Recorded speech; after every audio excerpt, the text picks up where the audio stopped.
te voy a dejar sola. Si estoy al cuello de mi primo mientras se moría al fondo del barranco. No me dejes solo.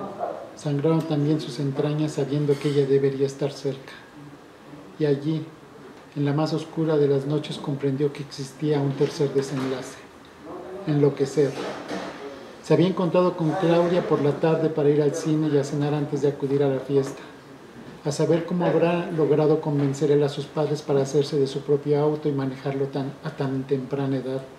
A saber lo que Claudia le habrá dicho a los suyos para ganarse su confianza y ponerse en manos de un novio tan joven como ella. Quizá ella nunca se lo dijo a sus padres, lo de la edad.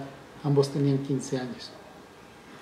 Serían las 5 de la tarde cuando salieron del periférico, tomaron la desviación a Lomas Verdes y allí los interceptaron.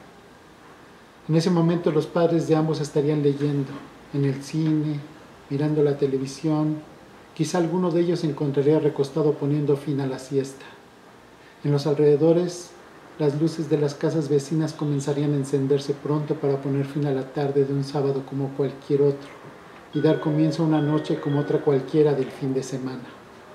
Era 22 de noviembre de 1980 y uno debería preguntarse por sí mismo, por sus hermanos, por sus tíos, por sus propios padres, por sus amigos y sus conocidos, por cada persona con quien topa hoy mismo. ¿Qué hacías esa tarde que estaba a punto de convertirse en noche? Deberíamos de presentarnos y conocernos así, en el intento por recordar dónde estuvimos para no haber estado con ellos. Más o menos en esa época sucedió lo de mi amiga Elizabeth. Ella vivía sobre la misma avenida Norteamérica donde mi casa hacía esquina y final de la urbanización para dar paso al Bosque de los Remedios.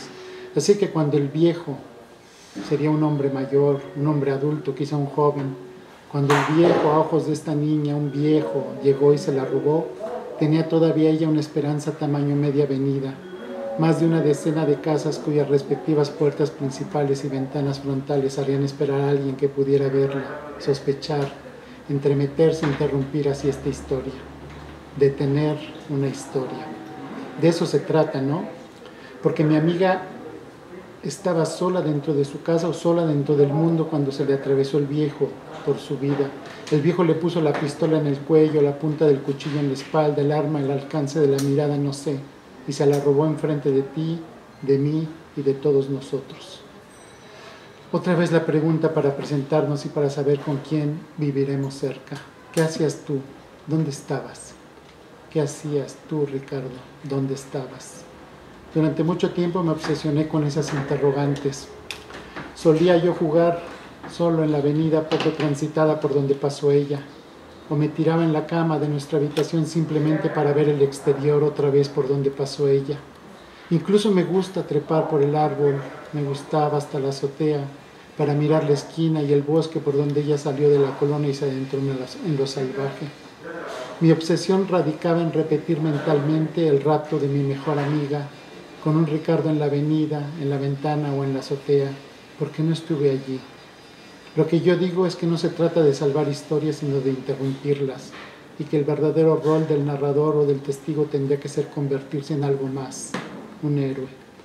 Me imagino a mí mismo en la azotea, en la ventana o en la avenida viendo venir a mi amiga con el viejo hombre joven anónimo aquel. ¿Tenía edad para entender lo que veía? ¿Habría sabido yo sospechar? ¿Habría sido capaz de sobreponerme a mi temor?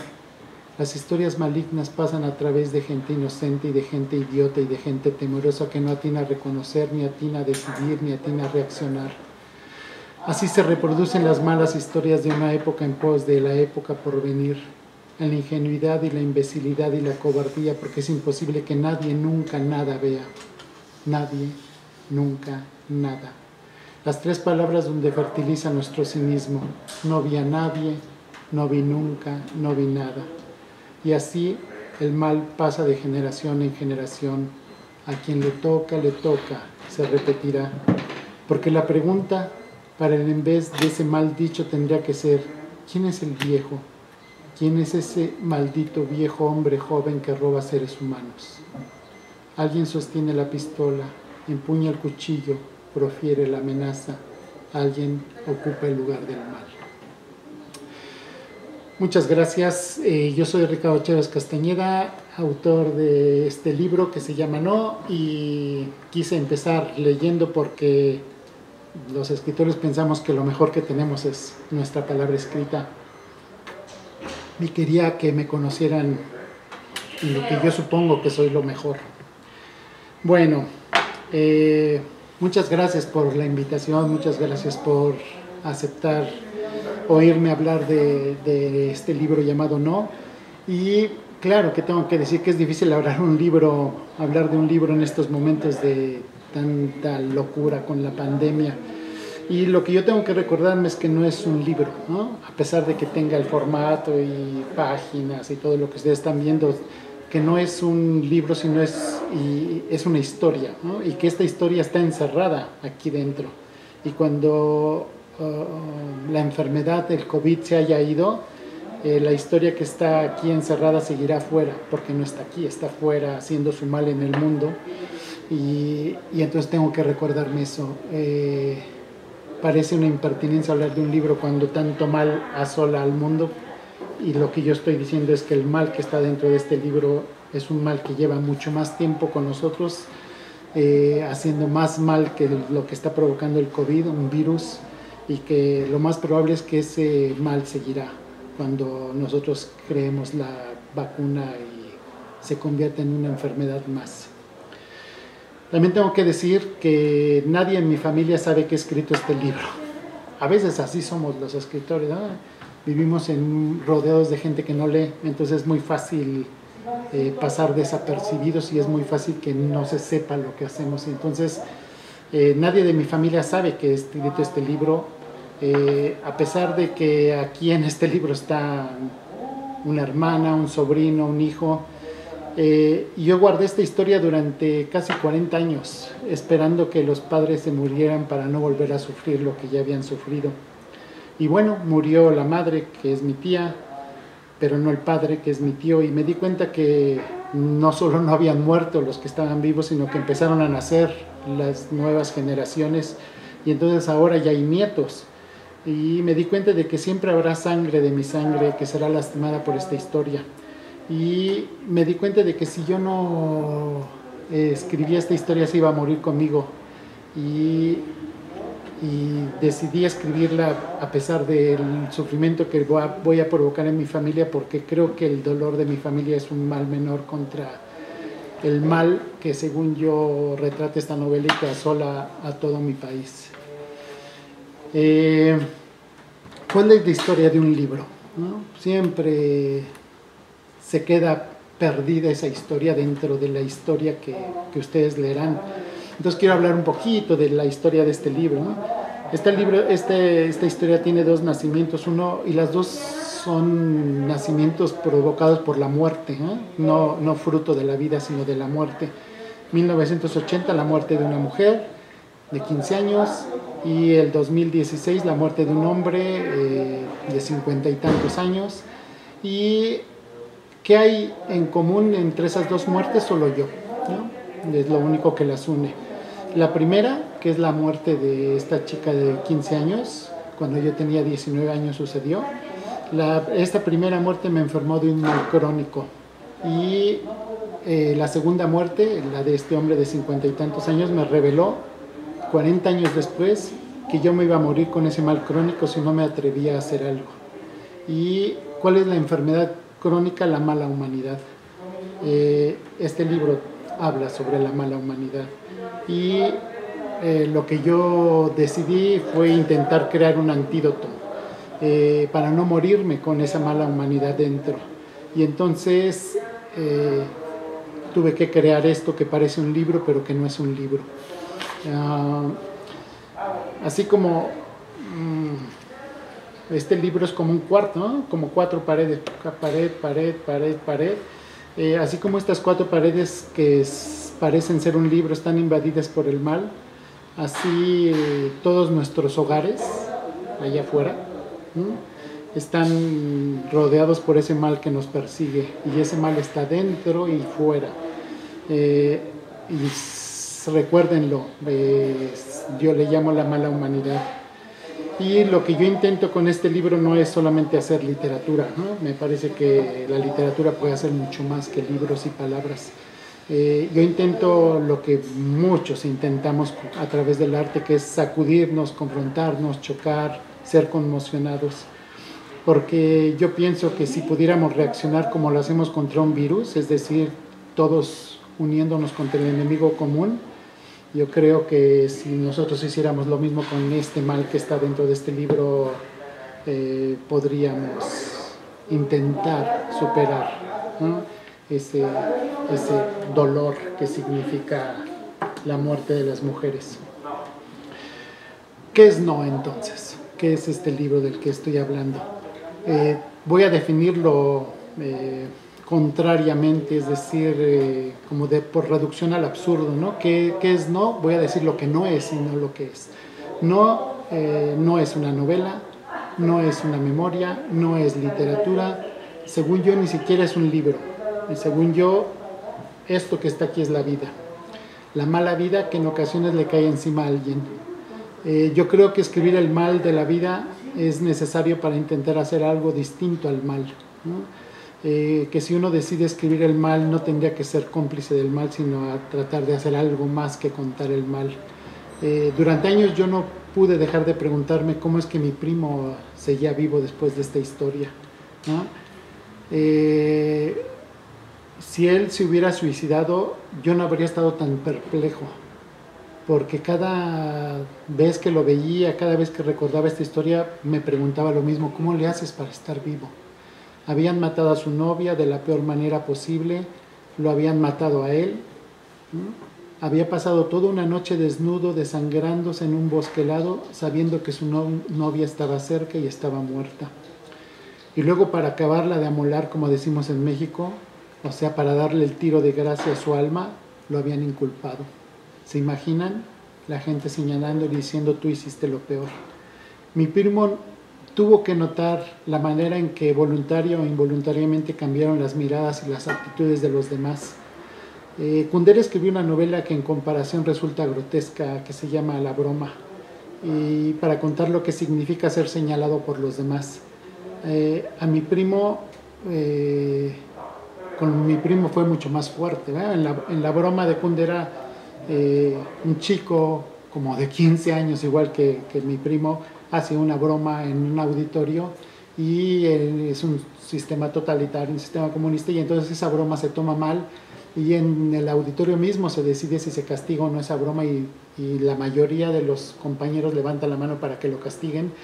Y lo que cuenta Kundera es cómo le destrozan la vida a este chico, y entonces él, cuando regresa al mundo como a los 50 años, siempre que ve a una nueva persona se pregunta si él hubiera levantado la mano, ¿no? Y él está amargado por lo que le ha sucedido. Y yo lo que pensaba con mi primo era todavía peor, porque lo que él notaba era cómo la gente lo veía distinto y sospechaba de él y decía: tú que aparentas ser víctima, quizá fuiste tú el que mataste a tu novia junto con los otros hombres, y tú la violaste y tú la destrozaste. Y lo que yo pensaba es que, a diferencia de la novela de Kundera, lo que mi primo, sin hacerse la pregunta de tú levantarías la mano, lo que mi primo veía es lo cerca que estaba esa gente que lo conocía de convertirse en esa humanidad naturaleza, que sería como los ríos, los tsunamis, los incendios, que es el mal que no es mal, el mal que se dispara, ¿no? O que es mal desde nuestra perspectiva humana, que es lo que yo digo que sucede en los linchamientos, ¿no? Es que la humanidad pierde su cualidad civilizada y entonces se convierte en pura naturaleza. Y esa naturaleza que puede pasar por encima, como sucede en un linchamiento, yo siempre pensaba: ¿qué tan cerca estuvo mi primo de ser linchado? Porque entonces se difundió en México que él era probablemente uno de los victimarios, y yo decía que cuánto faltó si hubieran empujado un poco más a la gente, que hubieran entrado al hospital y hubieran linchado a mi primo. Y yo siempre decía: ¿cómo es posible que él haya podido sobrevivir la muerte de su novia, que él haya podido sobrevivir esa noche donde estaba agonizando, y luego haya podido sobrevivir la mirada de los seres humanos que lo dejaban de ver como víctima y lo pensaban como un victimario? Y cómo pudo sobrevivir, saber que estuvo a punto de ser matado por algo que no había hecho.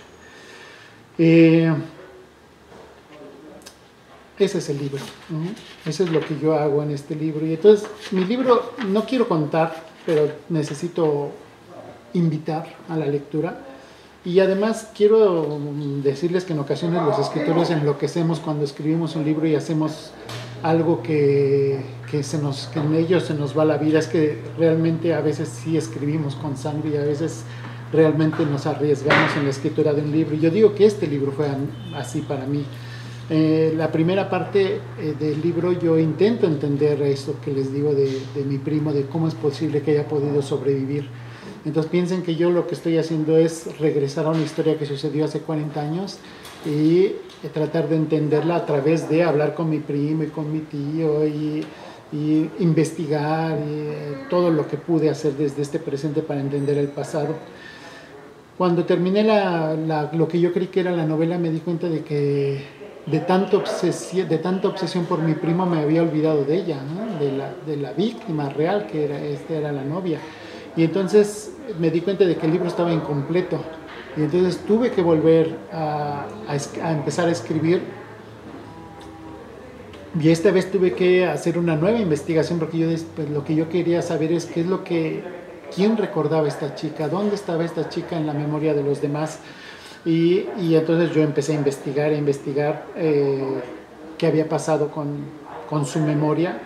Y al mismo tiempo me empecé a revelar, me di cuenta que el libro me estaba enloqueciendo porque yo estaba repitiendo la muerte de esta mujer, ¿no? Yo al contar la historia estaba volviendo a matarla y yo no quería que ella muriera en mi libro. Y entonces me di cuenta de que no solamente lo estaba haciendo por ella, esto de perder la razón y el delirio y demás, no solamente era por ella, sino porque según yo, esta muerte en 1980 precedió a todas las muertes de las que ahora sabemos que estamos malditos, ¿no? Muertes como las de Ciudad Juárez todavía no empezaban. Y según yo, entonces, esta historia de mi primo y de su novia es el origen del feminicidio en México. Entonces, según yo, en mi locura, yo pensaba que si lograba salvarla a ella al contar la historia, entonces de alguna manera era como borrar el origen, y si se borraba el origen se podía detener el feminicidio en México, ¿no? Una locura que solo sucede en el arte, ¿no? Entonces lo que yo pensaba es, ¿por qué no pensar que si yo lograba revivir a esta chica, el feminicidio de mi país desaparecería? Y bueno, ahí termino esa parte también y bueno, pues no les puedo decir qué es lo que sucede, pero lo que sí les puedo decir es que me di cuenta de que me falta una tercera parte. Y la tercera parte es enfrentar al mal, ¿no? Y enfrentar al mal es en este caso enfrentar a los hombres, que son los que raptaron, violaron, mataron a esta pareja, ¿no? A mi primo lo mataron, lo que pasa es que lo mataron mal, ¿no? Tiene una cuchillada en el cuello y varias en el torso, ¿sí? Y se salvó por milagro, ¿no? Que por eso yo también decía, ¿cómo pudo? ¿Qué esperanza lo mantuvo con vida, ¿no? Y bueno, entonces la tercera parte, lo que yo hago es tratar de enfrentar a ese mal que está representado por nosotros, ¿no? Por los hombres, ¿no? Ahora sí no estoy hablando de los hombres como humanidad, sino los hombres como varones, ¿no?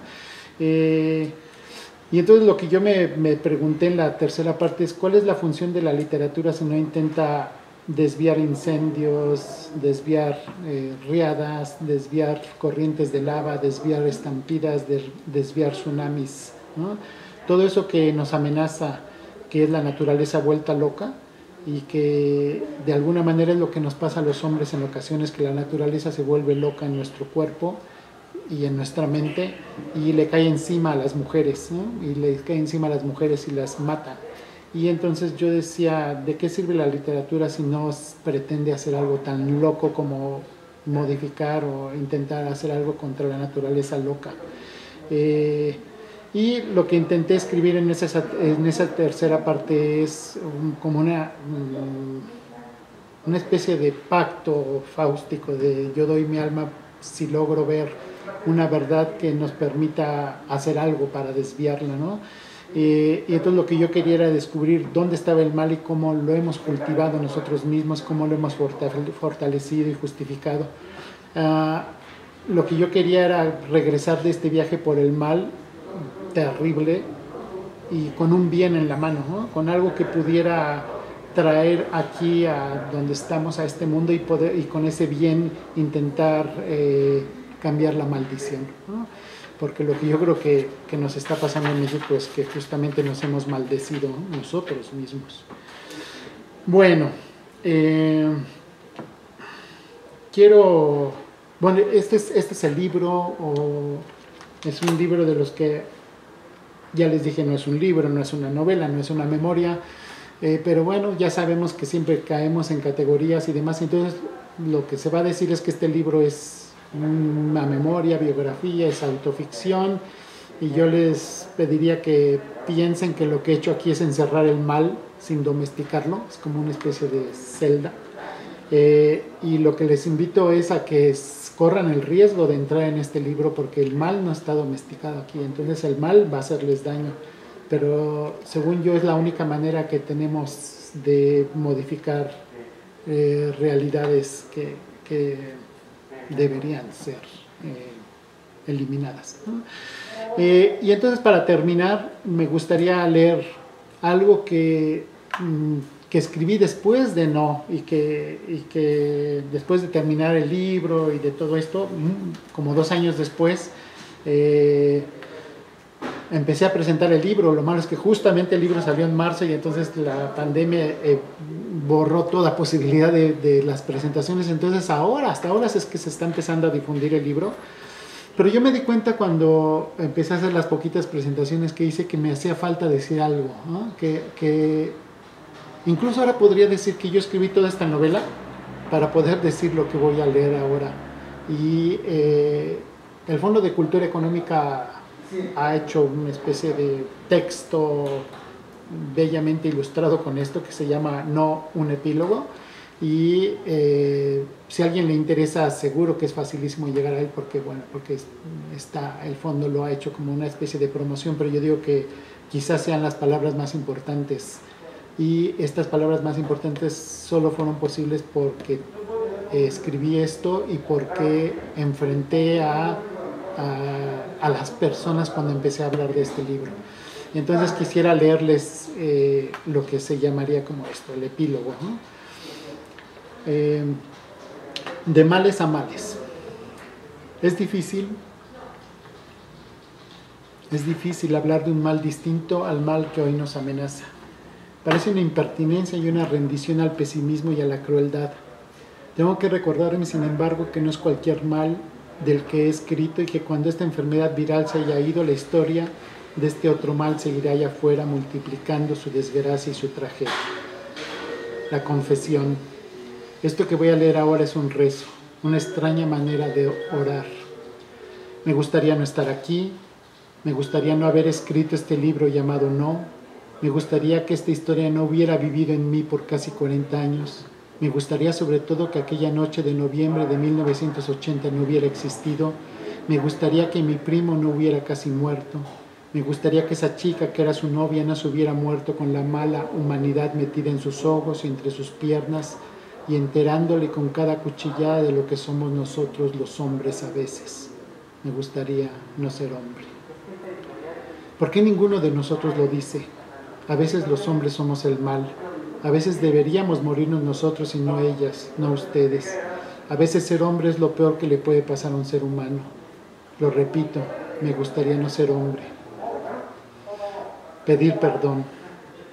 Es verdad que el perdón, el pedirlo y el darlo, no hace que el tiempo regrese y lo muerto, en este caso las muertas, dejen de seguir muriendo. Pero el perdón es un inicio. He escrito este libro para entender cuál sería la mejor manera de pedir perdón. Perdón por mí y por todos los hombres. He contado la historia de una mujer que solo vivió 15 años, no para que los hombres digamos, no fui yo no sería capaz, nunca haría algo semejante. Alguien de nosotros lo hizo, alguien de nosotros fue capaz. Y eso debería ser suficiente para acercarnos al espejo y preguntarnos ¿por qué? Para las mujeres mi libro cuenta una tragedia de la cual debieron enterarse desde muy niñas porque no podían darse el lujo de ignorar. La inocencia es un privilegio. Quienes no nacen directamente al miedo pueden ser inocentes. Nacer al miedo es olvidarse de la inocencia. El miedo es una alarma del cuerpo como lo es el dolor. Y si el dolor es un indicador de que algo va mal, el miedo es un indicador de que algo puede ir mal. Así que la mitad del mundo tuvo que aprender casi desde el nacer que algo podría ir mal contra la otra mitad del mundo y que solo por intentar vivir un día más, solo un día más, tendría que convivir con el miedo, pero sobre todo con la posibilidad de que el miedo se cumpliera. No está bien. Por donde quiera que se vea no está bien. Todas las mujeres lo saben, pero nosotros los hombres no queremos saberlo. Y sin el miedo podemos darnos el lujo de ser inocentes, ignorantes, ilusos, ingenuos e idiotas.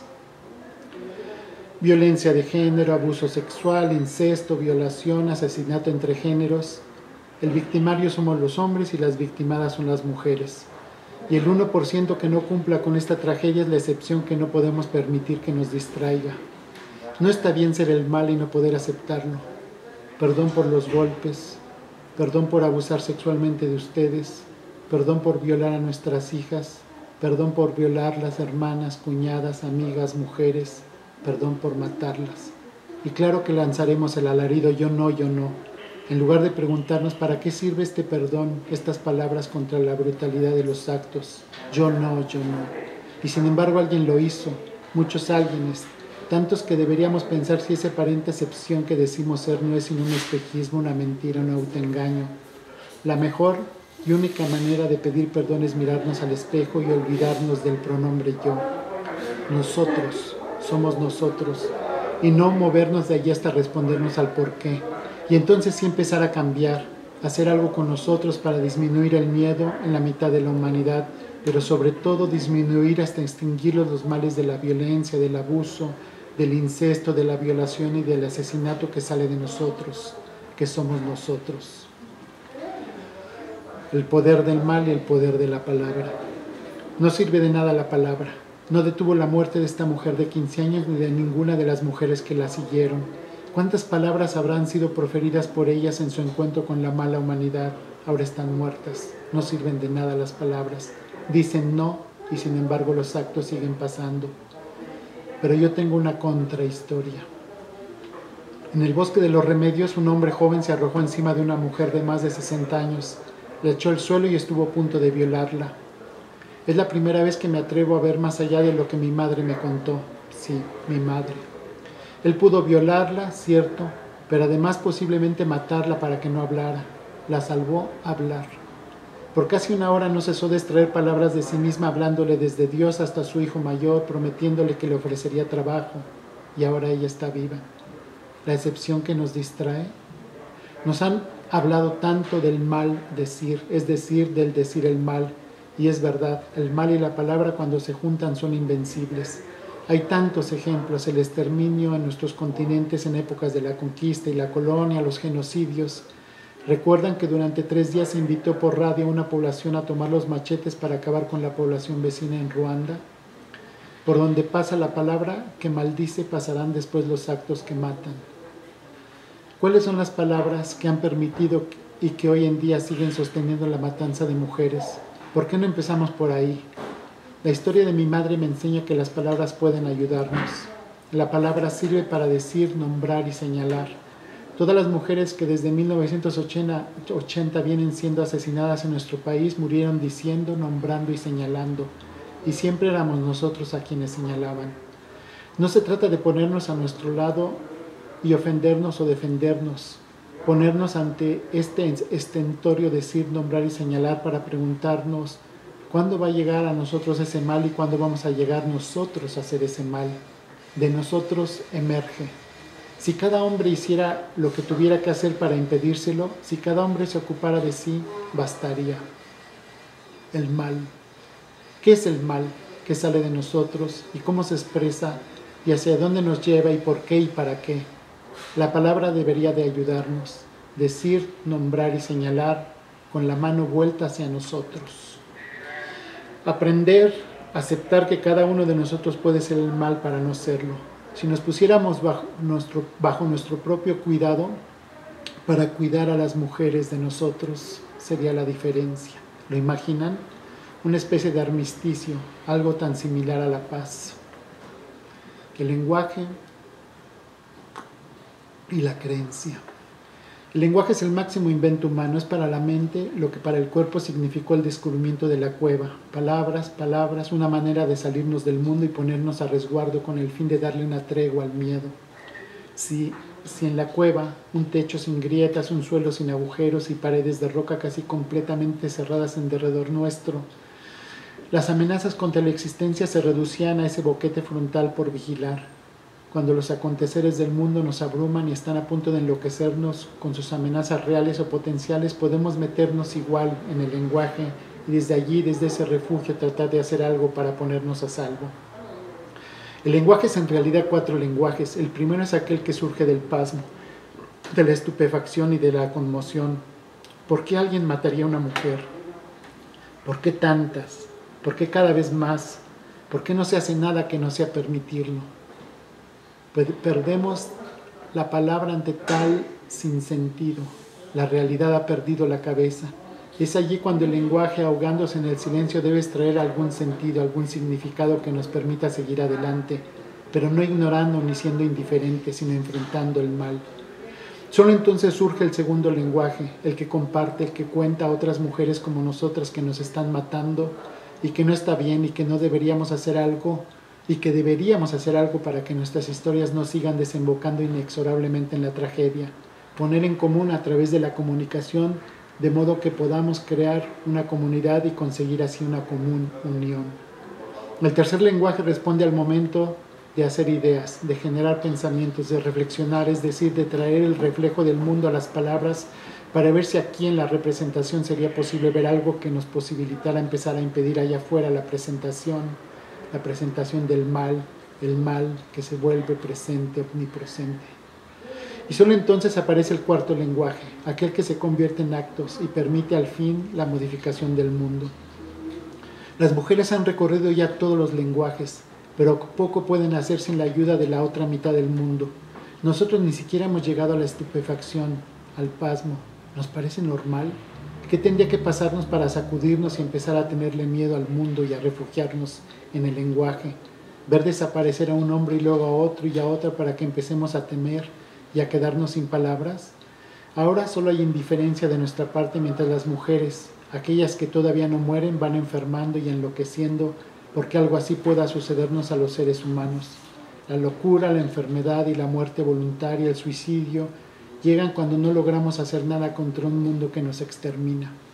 ¿Estamos esperando a que surja un nuevo tipo de depredación que nos alcance a los hombres y nos mate a nosotros?